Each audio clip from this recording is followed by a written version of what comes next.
Hello guys! Good afternoon sa inyong lahat. Kumusta kayo mga kapokasari and ating mga kaibigan sa YT?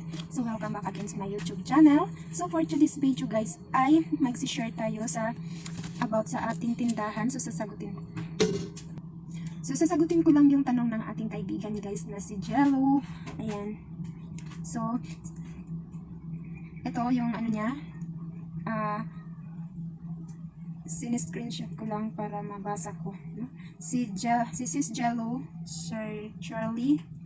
Okay, kasi sis, hindi ko ano kung anong ng full name ng YouTube. Ha? Ay, scooter niya 500 imong kwarta, wala ako ikang view ano eh. Ayun, may naputol yung ano natin guys. May bibili tapos ice water lang bibilhin 500 yung pera. So yun, sasagutin natin yung ang sagot yung tanong ng ating kaibigan na si Jello, yung nakatira na siya sa ibang bansa. So ayan. So bago ang lahat pala guys, thank you so much sa mga bago kong subscribers, sa mga bagong sumusuporta, thank you so much sa inyong lahat. So ito yung tanong niya. Sana, hello sis, good afternoon sa iyo. Kumusta kayo dyan? So sana ay ma-explain ko ng mabuti yung tanong mo, na ma-share ko ng maayos. So, pagsikapan ko maano ko ng maayos, no? So, ito yung tanong niya sa akin. So, dalawa itong tanong niya. So, isahin ko na lang, iba-ibang video kasi ito na tanong niya, pero isahin ko na lang ng pagsagot para isang video na lang tayo. So, ito yung ano niya, yung message niya.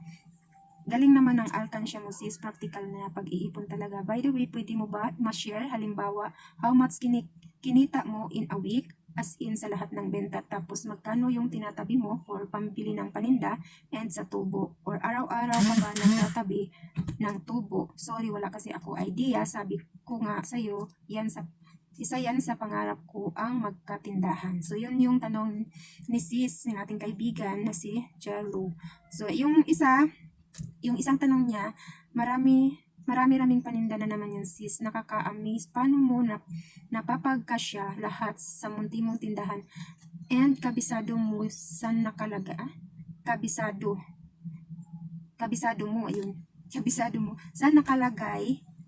More blessing to you and more customer. So, hindi ko masyadong gets yung tanong mo sis, yung sinabi mo saan nakalagay. Ano ba yung yung nakalagay yung yung savings ba? Kabisado mo saan nakalagay. So pasensya na sis, mahina yung aking memory. So ito naman na tong ating sasagutin, no. So unang-una, sa mga nakapanood ng aking mga video dati, sa mga nakakaalam, so nag-start ako ay 2009 ako nag-start na magtindahan. So yung puhunan ko ay 1K lang yung puhunan ko. So napakakunti lang yung aking paninda noon.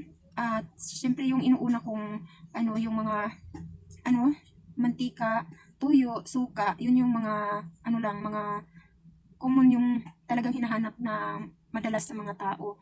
Yung sugar, kape, tapos dati ay hindi pa naman uso yung mga downy, mga powder, hindi pa uso yun, wala pang bumibili ng mga ganon dito sa amin, so wala akong paninda ng ganyan. So nagtitinda ako ng sabon ay isang bar lang, tapos yung mga sugar na yun ay magkano pa, mura pa naman yung kilo ng sugar, so bumibili lang ako ng tag 1 kilo at nire-repack ko, kasi alam naman natin pag nagre-repack tayo ay makakatubo ka ng maganda. Ayun. So yun napakakunti lang talaga yung paninda ko, kasi kunting-kunti lang din yung tao dito sa amin, ilang peraso pa lang yung bahay dito sa amin, so hindi pa masyadong mabinta talaga, at pinagtiyagaan ko talaga yun na madalas ay utang, kasi yung trabaho kasi dito sa mga tao dito sa amin ay sa asyenda, so lingguhan yung kanilang bayad, so ganun yung dito sa aking tindahan noon guys. Tapos ginawan ko na lang ng paraan, nagluluto ako ng mga merienda, kung ano-anong merienda yung niluluto ko, tapos nilalako ko doon sa nagtatrabaho sa asyenda. So bitbit ko yung timba na may soft drinks, kasi gusto nila yung may malamig, kasi sobrang init nga, kaya pinagsikapan at pinaghirapan ko talagang bitbitin yung aking paninda kahit mabigat guys. So yun yung diskarte kong ginagawa. At medyo hindi rin ako, nun, na, um, yung tipong na pwede mo lang siyang iwan kasi hindi naman masyadong mabinta. Ganun siya noon, guys. Kaya, yung ginawa ko ay yung, yung benta ko ay niro-rolling ko lang siya. Binibili ko ng kung ano pang items na kulang. So, yun, naputol tayo, guys, no? Sana ba tayo? Nakalimutan ko na naman, wait. So, yun nga, guys. Yung benta ko, niro-rolling ko lang siya, rolling lang yung ginagawa ko. Tapos pag may natira, kunwari nag-grocery ako, tapos may matira, na ay nag-aalkansya talaga ako. Mahilig talaga ako mag-alkansya, guys. So, naghuhulog talaga ako pagkatapos kong mamili, pagkatapos kong mag-grocery. So, yun ngayon. So, yung kinikita ko, araw-araw, ay nasa 1K talaga siya mahigit, guys, no? Ngayon, so, nasa 1K siya mahigit. So, may time din na bumaba kasi hindi naman pare-pareho yung araw. May matumal talaga. So, minsan may bumaba. Pero madalas ay nasa 1K mahigit yung aking, yung aking benta. So, ito, nung June 1 ay nag-grocery ako. So, yun nga, yung June 1, guys, ay nag-grocery tayo kasi hakot day sa Pure Gold. So, yung benta ko nung 31 ay nasa 800. Ito, 800. Yung pera ko ay nasa 800. Ay, no, sorry. 8,880. Ayun, guys. Ayan, yan yung nakatali. 8,880 yung pera ko. Yung mga papel lang to, guys. Pero hindi nakasama yung coins kasi nagdadala talaga ako. Pag nag-grocery ako, nagdadala ako ng coins. Nagdadala ako ng coins na isang pouch. Ito yung papakita ko sa inyo, guys. So, ito yung nilalagyan ko ng mga coins. So, nakadepende din siya. Minsan puno talaga to sa coins yung dala ko. Minsan, lang, ito, ganito lang yung laman niya. Yan. At minsan din, meron din akong dinadala yung pag marami na talaga yung coins na naka-plastic. Yun. So, hindi ko talaga matansya kung magkano kasi hindi ko talaga binibilang kung magkano lahat yung madadala ko tuwing mag-grocery ako, guys. Kasi maalis ako dito sa bahay, nasa 9 or 10 na ng umaga. Yung benta ko sa umaga, pag merong mga buo, mga 100, ay dinadala ko pa rin yan. So, sinasama ko siya, yung iniiwan ko lang, yung tag 20 at 50, yung benta ng umaga na yun. So, yun yung ko, guys. Tapos, June 1 nga, nag-grocery tayo. So, pag June 3, ito nililista ko talaga, guys, para ma-explain ko ng mabuti sa inyo. So, depende kasi, guys, sa araw, pag meron tayong maipalabas na pera. So, June 3, may parcel na dumating sa akin. Yan yung order ko sa Shopee. Yung mga chinelas na order ko, guys. Ito yun. Ito sa likod. Ayan. Yan, guys. Ayan, yung mga chinelas na yan nasa carton. So, yan yung order ko sa, ayusin ko lang. Yun yung order ko sa Shopee. Ay, nasa 1,342 yung dalawang parcel. Ayan, kasi yung isa ay nasa 1,050. Yung isa naman ay 292 yung niya. Tapos, June 4, ay merong, kasi may naglalako dito ng isda. So, bumili ako ng isda. 1 kilo, 160. Ayan. 160. Tapos, may deliver tayong tubig noon na 275. 275 yung ating nabayaran. Tapos, merong ahente ng GNT, yung sa Camel ko na ahente ay nakabayad tayo ng 1,698. Ayan. Ito yung resibo. Napakita ko sa inyo. Ayan. Ito yung resibo na bayaran ko sa GNT. Ayan. So, yung balik nila ay June 18. Yung balik nila. Tapos, ayan. Tapos ay namili tayo. So, nag-grocery ako nito noong June 4. Ayan, ito yung nabili ko, tinapay, 135. So, idudugtong ko lang yung nabili ko nun guys kasi umalis ako nun dahil tinapay lang naman yung balak kong bilhin at itlog. Kaso syempre pag makaalis tayo ay isasama na rin natin yung iba pang kailangan, yung medyo yung wala na sa tindahan para mabawi natin yung ating pamasahe. So, ito yung nabili ko. So, lahat yung nabayaran ko, nagastos ko nung araw na malingki ako guys ay 1,634. Ayan, 1,694. So, araw ng June 4. June 4 tapos itong load ay hindi na siya kasama. So, i-explain ko sa inyo kung ano yung mga nakahiwalay sa aking tindahan. So, yun yung nano ko guys, no. So, ano na ba ngayon? Anong pizza na ngayon? June 7. So, 4, 5, 6, 7. 7. So, wala tayong nailabas na pera ngayong 3 araw, guys. So, wait lang. Para So, yun. So, pag nag-grocery ako, guys, ito, nag-grocery tayo ng one.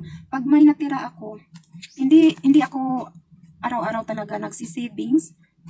Yung yung sinisavings ko lang na araw-araw ay yung coins. Kunwari, kasi yung iniipon ko ay 10 peso na bago at 20 peso na bago. So, pag meron lang siyang ganun guys, ay saka ko hinuhulog sa alkansya. Pero pag wala akong maihuhulog. So, ganun yung ginagawa ko guys. Hindi siya, nakadepende siya kung meron akong 10 peso na bago at 20 peso na bago. So, ganun. Tapos, dun sa mga sa mga papel naman, nakadepende din siya. Pag nag-grocery ako, ay merong matitira. So, yun. Pag merong natitira, ay saka ko kukuha ng savings. So, nakadepende din siya. Tapos, hindi lahat na sinisavings ko yung natira. Siyempre, magtitira pa rin tayo sa ating pangbarya. Kailangan natin, meron pa rin siyang matira sa ating wallet na kailangan natin gamitin pangbarya sa ating customer. So, depende sa natitira sa aking wallet pagkatapos kong mamili. So, 500, pinakamababa, 500. So, minsan may 300, ganun lang guys. Pero minsan meron din naman akong 1K na masisave, ganun. So, depende yun sa ating matira na pagkatapos nating mamili. So, pasensya na guys, hindi ko masyadong mas-straight na mas-straight ng explain na. So, ayun, sana magets nyo yung aking explanation. Tapos,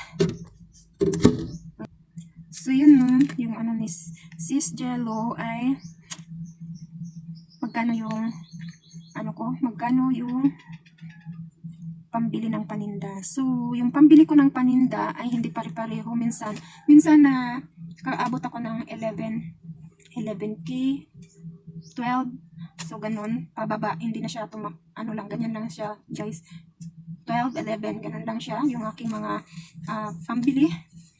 So, pambili sa ating paninda. So, ganun lang siya. Naglalaro lang siya sa ganyan, guys. Pababa. So, pero, makukumpleto ko naman lahat ng mga kailangan sa tindahan. Yung mga grocery natin na kulang, mabili ko naman at makabili din tayo ng mga bagong items. So, tamang diskarte lang talaga guys. Yung control lang talaga yung binibili mo na kunwari para magkasya lahat yung kailangan mo sa tindahan. Kunwari meron ka pa namang stock na Red Horse na isang case kunwari. So, yung bilhin mo ay control mo lang. Dapat bibili ka lang ng isa or dalawa. Huwag mong ubusin lahat kung ilan yung mga bote mo doon.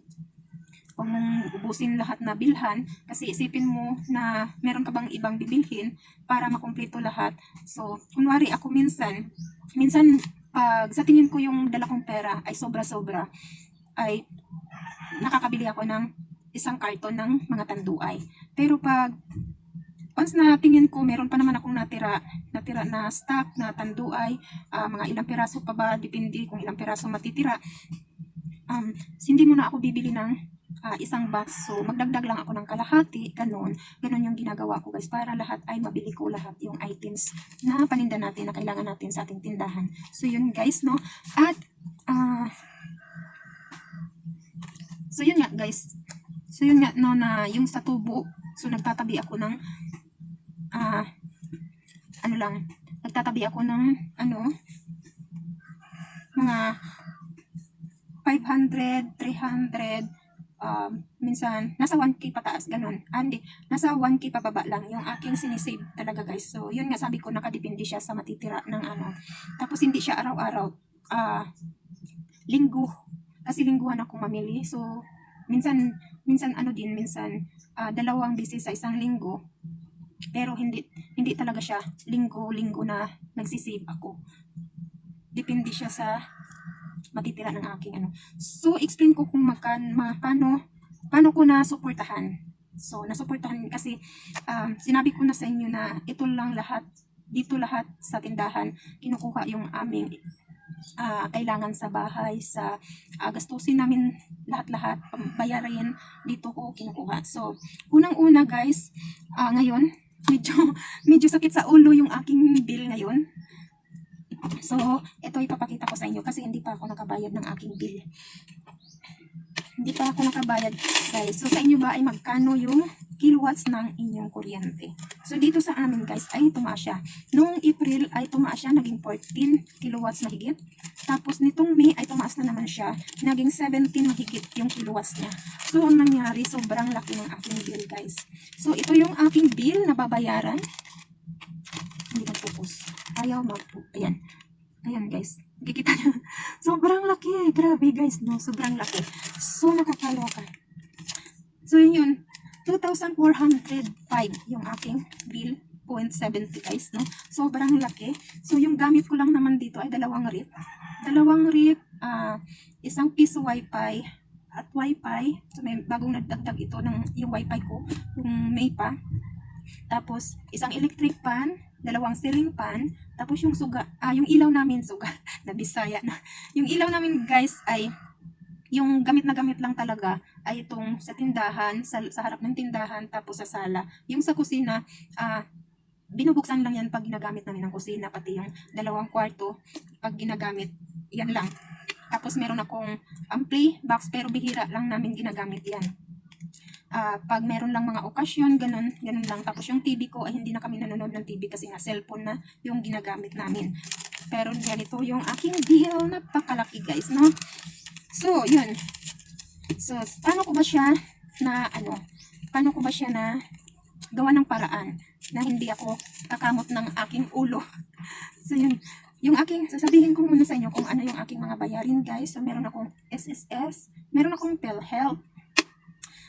Yung SSS ko ay nasa 500 mahigit yung monthly. At aking PhilHealth din, ganun din. Tapos, bill, kuryente. Yun yung, tapos, gasol. Yung gasol namin. So, yun, yung mga bayarin, yun lang siguro. So, yung sa kuryente guys, ito yung nilalagyan ko. Ito yung mga benta ng yellow. Sa yellow lang to siya guys. Dito ko nilalagay. Dito ako kumukuha ng pangbayad ng aking kuryente sa benta ng yellow. So, yun, yung ginagawa ko. Tapos, sa aking, gasol. So, yung gasol, ay dito ako kumukuha sa benta ng aking niluluto na baseball at saka shumai. So yun na lang kasi yung aking binibenta ngayon guys. Hindi tulad nung nakaraang taon na nagtitinda ako ng palamig din. So dito din kaya meron din siyang anong tawag nito, nakalimutan, tempura. So ngayon ay hindi na ako nagbibenta kasi dahil nga hindi ko na kinakaya yung pagod. At ako lang kasi mag-isa, so pag magsabay yung may bibili ng mga tempura, mga baseball, magsabay sila, tapos tindahan, napakahirap para sa akin. Kaya hininto ko na yung baseball na lang at saka shumai, tapos dito ko na lang siya nilalagay. So nakikita nyo yan, may lutuan ako dyan. So dito ko na lang nilalagay para pag may bibili, so mabibigay ko kaagad kasi dito lang siya. Hindi na ako lalabas pasok, ganun. Tapos guys, yung aking bigas, hiwalay din siya. So yung lagayan ko. Kaya para hindi magulo at para masuportahan ko lahat yung kailangan ng aking paninda, hindi ako mahirapan. So nakakahiwalay din yung sa bigas ko. yung paninda ko sa bigas, nakahiwalay. Tapos, ito, yung sa butane, yan, nakahiwalay din.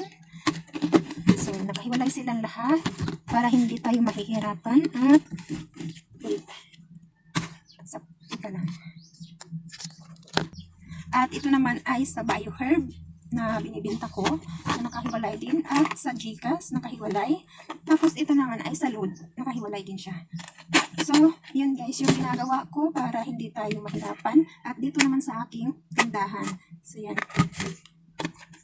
Hiwalay-hiwalay sila guys para hindi tayo mahirapan at hindi tayo, hindi natin magamit yung para sa bigas. Kunwari, hindi natin magamit yung para sa bigas, para sa ibang, hindi natin magamit sa ibang bagay. Para hindi tayo kakamot sa ulo na kung saan tayo pangbili ng ganun na wala tayong no, di ba? Tapos eto sa ating yung sa aking bayarin ng SSS at sa PhilHealth guys, yung ginawa ko.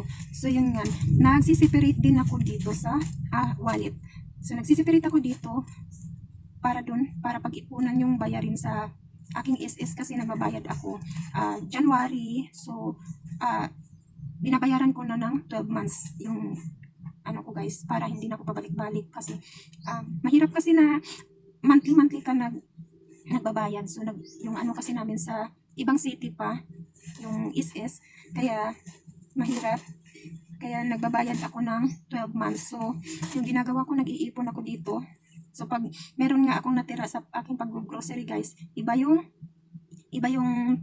nilalagay ko dito. Naglalagay ko ng mga lang dito, kung magkano lang gusto ko na ilalagay ko dito, tapos dun sa aking savings din.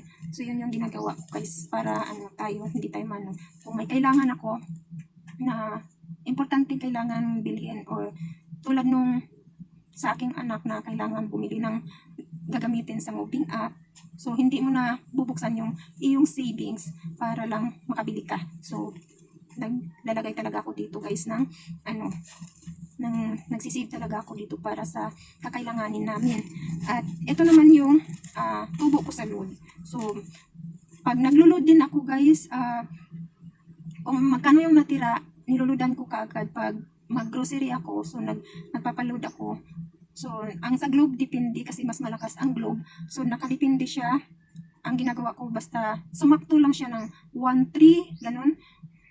Kasama na yung natira sa aking load wallet. So sinasakto ko lang siya ng 1.3, 1.2 mga ganyan. Pero yung sa Smart ay pinakamababa. Sinasakto ko lang siya ng 900 to 1K. Ganun lang siya yung ginagawa ko sa Smart. Tapos kung may matira ay sinisave ko dito. Nilalagay ko dito yung natira. So kailangan pag magpa-load ako, kailangan mayroon pang matira para isi-save ko dito. So yun yung ginagawa ko, discard ko guys, para magkaroon tayo ng savings kahit paano, no? Tapos dito naman sa gitna, ito ay na-share ko na rin noon. So para lang to sa mga bago kong mga nating kaibigan na bagong subscribers. So dito naman ay sa bigas. So sa bigas, nagsisave ako din pag may matira.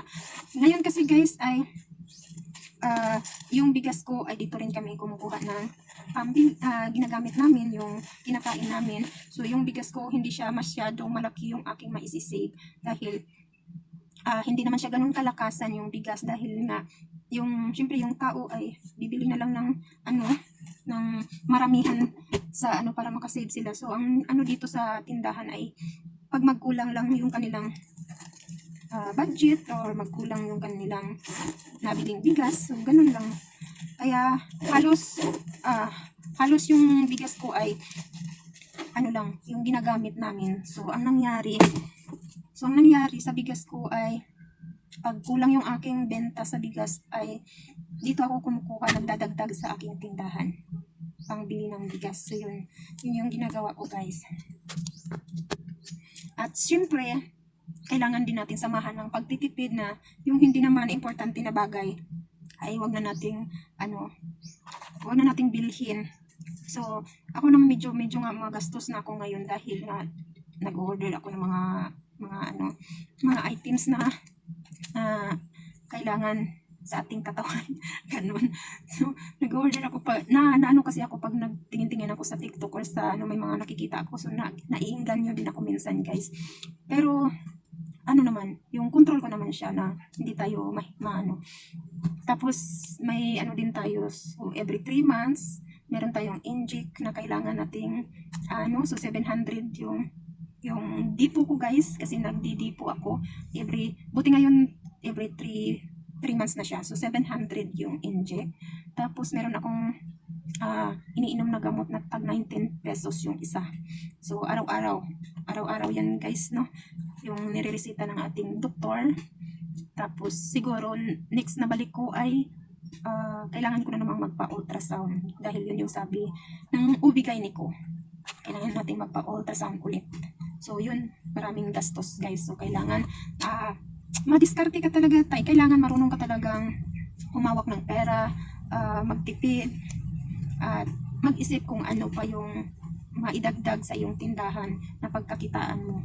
So yun. So hanggang dito na lang siguro yung aking video, guys. Sana ay na-explain ko at sana naintindihan nyo yung aking explanation na nahirapan din akong paano kasi hindi talaga ako makadiretso ng pagsasalita, no, nahihirapan ako. So sana naintindihan niyo lahat ng sinasabi ko na yung aking explanation. So thank you, sis, sa iyong sagot at nakagawa tayo ng ating content. So maraming salamat sa iyo, sis Jello. So sana ay naintindihan mo yung aking explanation about sa aking tindahan. So bye bye, guys, maraming salamat ulit sa inyo. Bye bye.